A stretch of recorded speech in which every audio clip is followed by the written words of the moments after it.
ઓફિસના sub registrar વચ્ચે થઈ ઉગ્ર બોલાચાલી। વડતાલમાં પંચાયતે ભૂગર્ભ ગટર માટે સંપાદન કરેલ જમીન બારોબાર દસ્તાવેજ કરી નાખ્યાના આક્ષેપ સાથે સરપંચ અવારનવાર કરતા હતા રજૂઆત। ભૂમાફિયાઓ દ્વારા જમીન પચાવી પાડી અને ખોટા દસ્તાવેજ કરાયા હોવાનો સરપંચનો આક્ષેપ। દસ્તાવેજ કયા આધારે કર્યા તે પૂછતા કોઈ જવાબ ન અપાતા સરપંચ ગુસ્સે ભરાયા।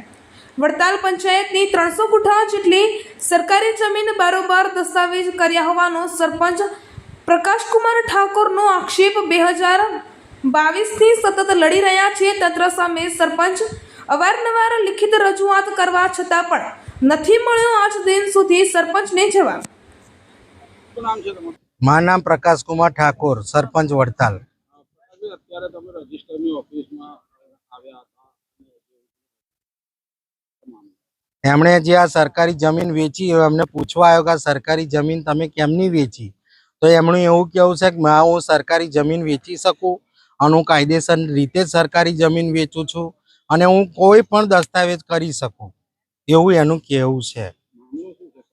હા, સરકારી જમીન જે વેચાણ થઈ ગયા છે, દસ્તાવેજો થઈ ગયા છે, એનો મામલો છે। સરકારી જમીનોના દસ્તાવેજ થયા છે।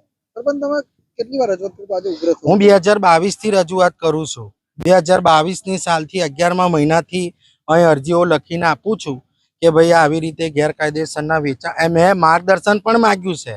જો કદાચ મારા જ્ઞાનની બહાર હોય કે ભાઈ આ ખરેખર આ દસ્તાવેજો થાય કે ના થાય એ બાબતનું માર્ગદર્શન પણ માંગ્યું છે મેં, પણ કોઈ જાતની માહિતી સરકારી તંત્ર તરફથી આપવામાં આવી નથી આજ દિન સુધી। અત્યારે રજિસ્ટ્રાર એવું કહી રહ્યા છે કે મેં જે દસ્તાવેજ કર્યા છે એ બરોબર છે, કાયદેસરના છે અને કાયદા મુજબ જ મેં દસ્તાવેજ કર્યા છે। હવે હું આગળ ફરી લેખિત લખીને આપીશ કે તમે એનું મને લેખિતમાં આપો, હું હાઈકોર્ટમાં જઈશ। હવે